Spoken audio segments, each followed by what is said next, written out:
So what we have a solution for this is there is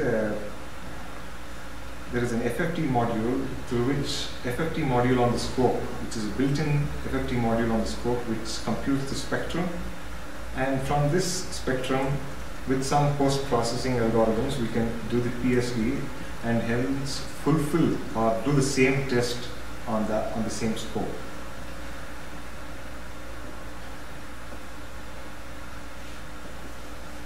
The M-PHY TX solution, it's called the TechExpress M-PHY TX from Tektronix.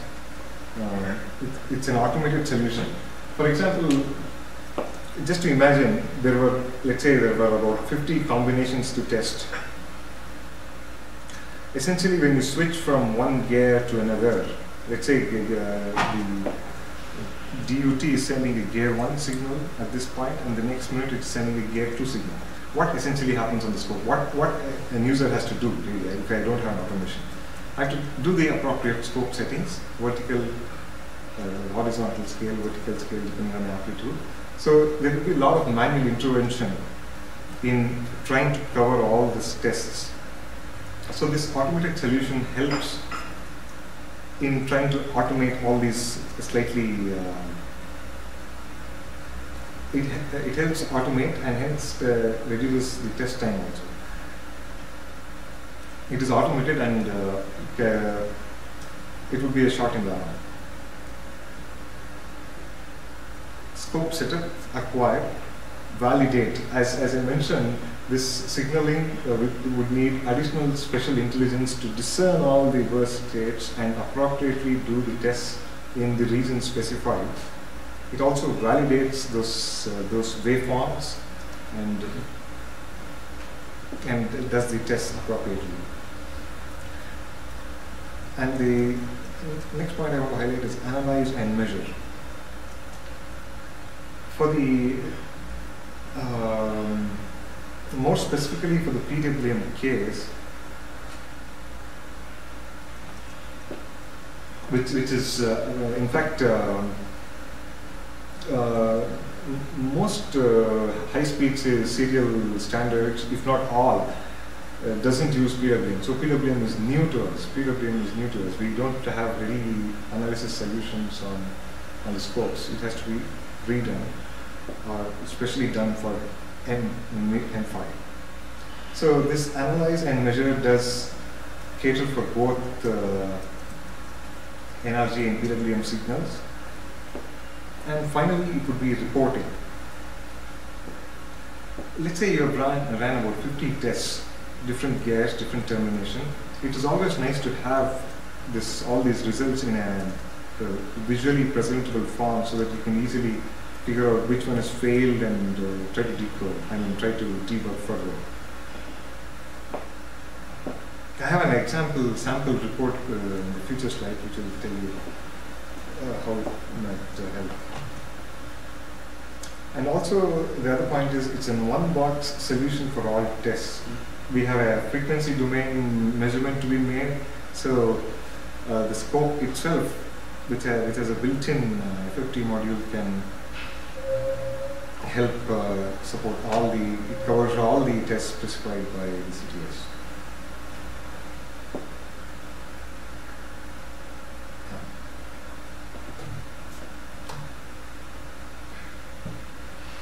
Are there any questions at this point?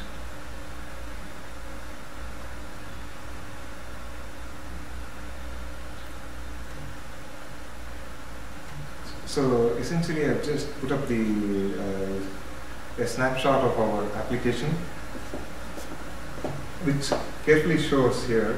We have even specified the compliance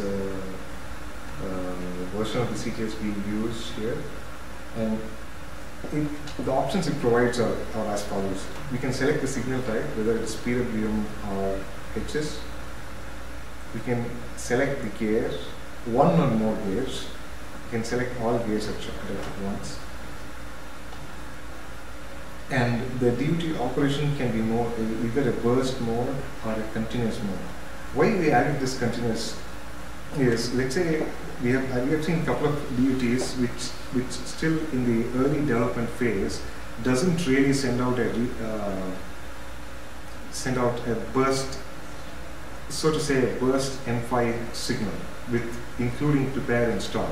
In the initial phase, they just send out a random pattern, a random continuous pattern without the burst regions. So we would like to differentiate that in the application and process accordingly. And there is also option to specify whether it's a large signal amplitude or small signal amplitude, and termination and probing, whether you're feeding in a single-ended waveform or a differential waveform.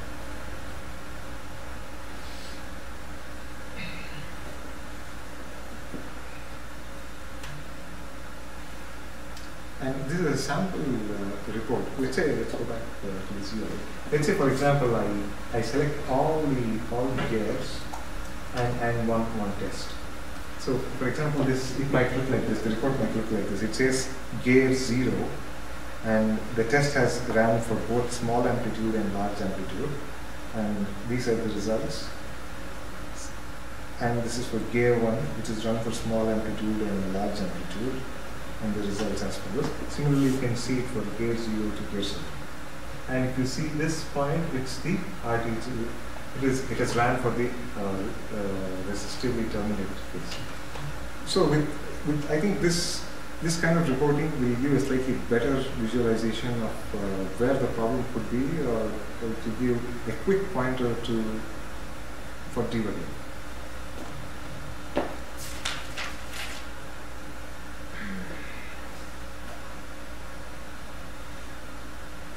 So that's with the transmitter. Now let's move on to the receiver.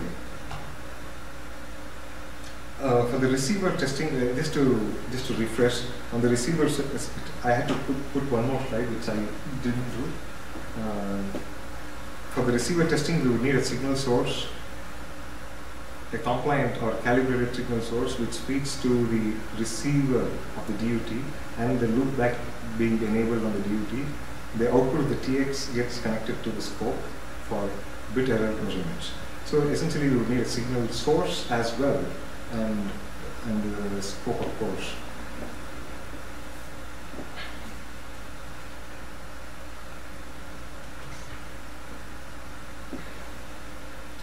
So, given the signal source, what are the requirements for signal generation in general, at a high level? What we need for M-PHY is most importantly, it is PWM, which is generally not we have not come across in the recent past in the various standards. So PWM, NRZ, of course, and a reference clock. Why we say reference clock is we have seen some of the DUTs, Dutch DUTs need an additional clock input. So using our AWG's marker output, we could feed these clocks. What this avoids is the use of an additional function generator or a box just to feed a clock to the DUT. Actually, we have a demo using this, which shows this reference clock use setup there. If you're interested, we could show it to you. And 8-bit NB encoding, differential and common mode signal generation. These are at a high level, these are the signal generation requirements. Most important being the PWM and the reference clock. Also, in general, as it is true for most of the other high-speed serial standards, we would need a set of all these, a tool which would generate all these kind of digital patterns, or we would need a tool which would generate calibrated waveforms, with these digital patterns.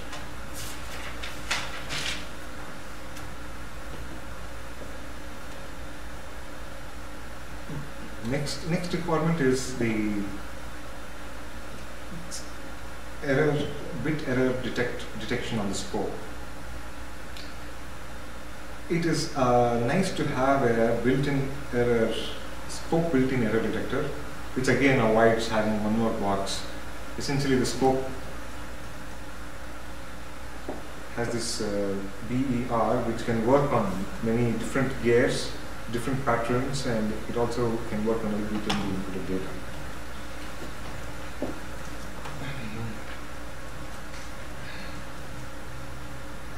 This just shows, this is the initial setup where the waveform, the AWG, the signal source waveform is calibrated. And then in the actual setup, we have the DUT in place. The signal source gets connected to the RX, DUT RX, and the transmitter output is connected to the scope, which in turn does error detection. This was an internal, slightly more intricate diagram of the bit error detector, which I won't go into it.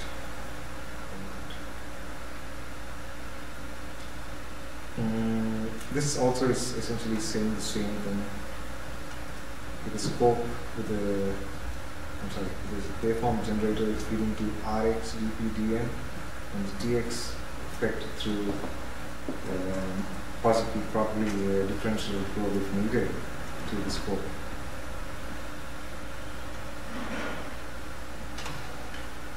And this is another snapshot of the TX solution.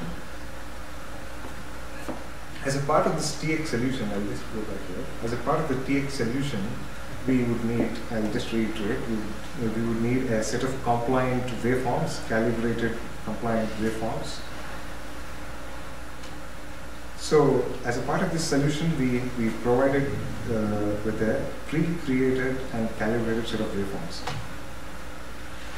So, what would also be needed is, it's not uncommon that we want to slightly experiment with our own waveforms and go ahead and create our own waveforms with slightly varied spec, or maybe supporting different future versions of the CTS. So, in a sense, we are not content with the pre-created waveforms. We want to create one our own. So for this, we have Serial Express. The solution is Serial Express, which is an advanced jitter generation tool. So essentially, it's just now at the moment it's just highlighting the requirements of M-PHY in particular. Although this is a general purpose tool which is being used across many standards in Tektronix. So this is the PWM, which is unique to M-PHY, and 8p10b encoding.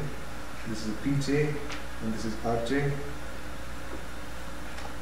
And additionally, sooner than later, we used to an S parameter file for M-PHY would be specified, and we would need to use it.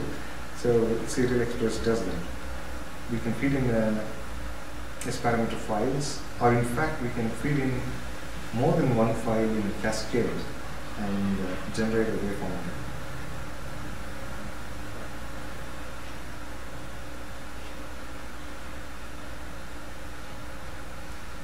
So that's all I had actually to present. Essentially, we would I will make a quick summary and take questions after that.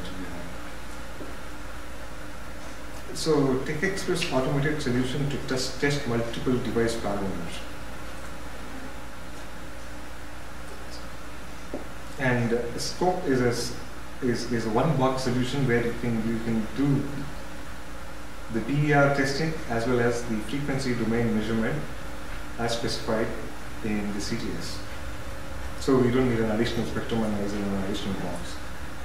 And Serial Express is for all the M-PHY signal generation and more. We can do more with Serial Express as a general purpose tool.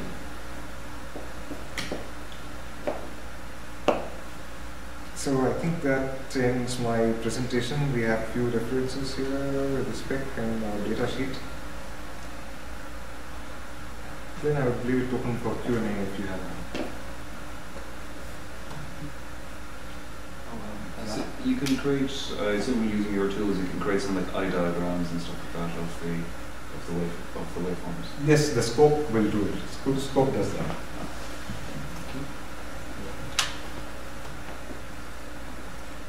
Also, we have a demo of both TX and RX set up right in the lobby. If interested, please drop by.